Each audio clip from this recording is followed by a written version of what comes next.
Hello everyone, welcome to Raksha knowledge channel. अगर आप किसी भी कम्पिटिटिव एग्जाम की प्रिपरेशन कर रहे हैं तो ये वीडियो आपके लिए बहुत ज़्यादा इम्पोर्टेंट होने वाला है। हम कंपनी के अधीन हुए गवर्नर जनरल के बारे में पढ़ रहे हैं, जो कि आपके एग्जाम के पॉइंट ऑफ व्यू से वेरी वेरी इंपॉर्टेंट है। देखते हैं लॉर्ड केकिंग, जो कि 1856 से लेकर 1862 ईस्वी तक भारत के गवर्नर जनरल रहे हैं। नेक्स्ट देखते हैं, भारत के प्रथम वायसराय लॉर्ड केकिंग को माना जाता है। भारत के प्रथम वायसराय थे लॉर्ड केकिंग। 1857 की क्रांति लॉर्ड केकिंग के समय हुई थी। वेरी वेरी इंपॉर्टेंट है, कई बार पूछा जा चुका है ये क्वेश्चन। बम्बई, कोलकाता, मद्रास उच्च न्यायालय की स्थापना 1856 में हुई थी लॉर्ड केकिंग के समय में। विधवा पूर्ण विवाह अधिनियम 1856 में आया था, लॉर्ड केकिंग के समय में आया था। आरोपित दंड कानून बना था तो 1858 ईस्वी में लॉर्ड मैकेले द्वारा दंड संहिता। ये क्वेश्चन भी पूछा जा चुका है कि दंड संहिता कब बना था, तो 1858 ईस्वी में बना था और लागू कब हुआ था, 1859 ईस्वी में। नेक्स्ट देखते हैं, व्यापगत का सिद्धांत राज्य विलय नीति को समाप्त किया था 1861 ईस्वी में।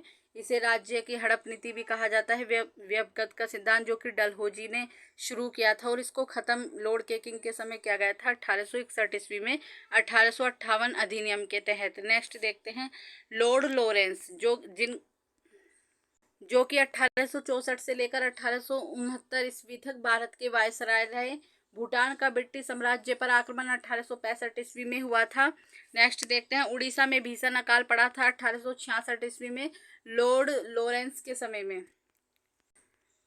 नेक्स्ट देखते हैं, बुंदेलखंड राजपुताना में भीषण अकाल पड़ा था 1858 और 69 ईस्वी में। अकाल आयोग का गठन कब किया गया था, तो चमवेल हेनरी द्वारा किया गया था अकाल आयोग का गठन।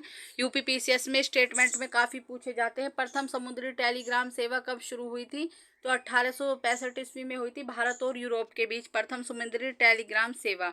लॉर्ड मेयो, जिनका शासनकाल 1869 से लेकर 72 ईस्वी तक माना जाता है, लॉर्ड मेयो का शासनकाल। मेयो कॉलेज की स्थापना अजमेर में हुई थी लॉर्ड मेयो के द्वारा। नेक्स्ट देखते हैं, कृषि विभाग की स्थापना 1872 ईस्वी में हुई थी। लॉर्ड मेयो की हत्या 1872 ईस्वी में चाकू मार कर दी गई थी। ये पूछा भी जाता है, निम्न में से किस गवर्नर जनरल की हत्या भारत में हुई थी या चाकू मार के कर दी गई थी, तो लॉर्ड मेयो की कर दी गई थी। नेक्स्ट देखते हैं, लॉर्ड नाथुबुर्ग जो कि 1872 से 76 ईस्वी तक भारत के गवर्नर जनरल रहे हैं। बंगाल में भयानक अकाल पड़ा था लॉर्ड नाथुबुर्ग के समय। नेक्स्ट देखते हैं, लॉर्ड नाथुबुर्ग की घोषणा है, मेरा उद्देश्य करों को हटाना है तथा अनावश्यक वैधानिक कार्रवाइयों को बंद करना है। ये लॉर्ड नाथुबुर्ग की घोषणा है। कूका आंदोलन कहाँ पर किया गया था, तो पंजाब में किया गया था। लॉर्ड लिटन जो कि 1876 से लेकर 80 तक भारत के वायसराय रहे हैं। इसके समय में बम्बई, मद्रास, हैदराबाद, पंजाब, मध्य भारत आदि भयानक अकाल पड़ा था लॉर्ड लिटन के समय। नेक्स्ट देखते हैं, महारानी विक्टोरिया को केसर ए हिंद की उपाधि से सम्मानित किया था 1877 ईस्वी में। भारत में दिल्ली दरबार आयोजित किया था, उसमें महारानी विक्टोरिया को केसर ए हिंद की उपाधि से सम्मानित किया गया था 1877 ईस्वी में। ये क्वेश्चन भी यूपीपीसीएस में कई बार पूछा जा चुका है। नेक्स्ट देखते हैं, भारतीय समाचार अधिनियम वर्नाकुलर प्रेस एक्ट कई बार पूछा जा चुका है। 1878 में आया था, जो अंग्रेजों के खिलाफ जो भड़काऊ जो स्टेटमेंट होते थे, भड़काऊ नहीं, जो उनके बारे में छापा जाता था तो उसे जनता पढ़कर आक्रोश में आती थी, जिस वजह से समाचारों पर कठोर प्रतिबंध लगा दिए गए थे। खासकर सोमनाथ समाचार पत्र पर प्रतिबंध लगाए थे। तो भारतीय समाचार अधिनियम कब आया था, वर्नाकुलर प्रेस एक्ट 1878 ईस्वी में। नेक्स्ट देखते हैं, भारतीय शस्त्र अधिनियम 1878 ईस्वी में आया था। यूपीपीसीएस में काफ़ी ये पूछे जाते हैं। मुस्लिम एंग्लो प्राच्य महाविद्यालय की स्थापना अलीगढ़ में की गई थी लॉर्ड लिटन द्वारा। नेक्स्ट देखते हैं, लॉर्ड रिपन जो कि 1880 से 84 ईस्वी तक भारत के वायसराय रहे हैं। वर्नाकुलर प्रेस एक्ट को समाप्त किया था 1872 ईस्वी में, लॉर्ड रिपन द्वारा इसे समाप्त किया गया था। स्थानीय स्वशासन की शुरुआत लॉर्ड रिपन द्वारा की गई थी। भारत में पहली बार जनगणना 1872 ईस्वी में हुई थी। भारत में सर्वप्रथम नियमित जनगणना 1881 ईस्वी में हुई थी। ये सभी क्वेश्चन वेरी वेरी इंपॉर्टेंट है, पूछे जा चुके हैं।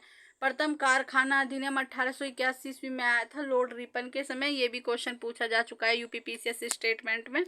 श्वेत विद्रोह क्या था? तो जो भारतीय न्यायाधीश, जो न्यायालय में भारतीय न्यायाधीशों को नियुक्त किया गया था, तो इसमें क्या किया था कि भारतीय जो न्यायाधीश थे वो अंग्रेजों पर भी मुकदमे चला सकते थे, तो इसको लेकर अंग्रेजों ने विद्रोह कर दिया था, जिसको श्वेत विद्रोह के नाम से जाना जाता है कि ये भारतीय अब हम पे मुकदमा चलाएंगे इस चीज़ को लेकर। तो यूरोप वासियों के प्रबल विरोध के कारण इसको वापस लेना पड़ा था। इसको श्वेत विद्रोह कहा जाता है कि हम पे भारतवासी कोई मुकदमा नहीं कर सकते। ये था इसका। भारत का उद्धारक किसे कहा जाता है? तो लॉर्ड रिपन को भारत का उद्धारक कहा जाता है। किसने कहा था इसे सबसे पहले?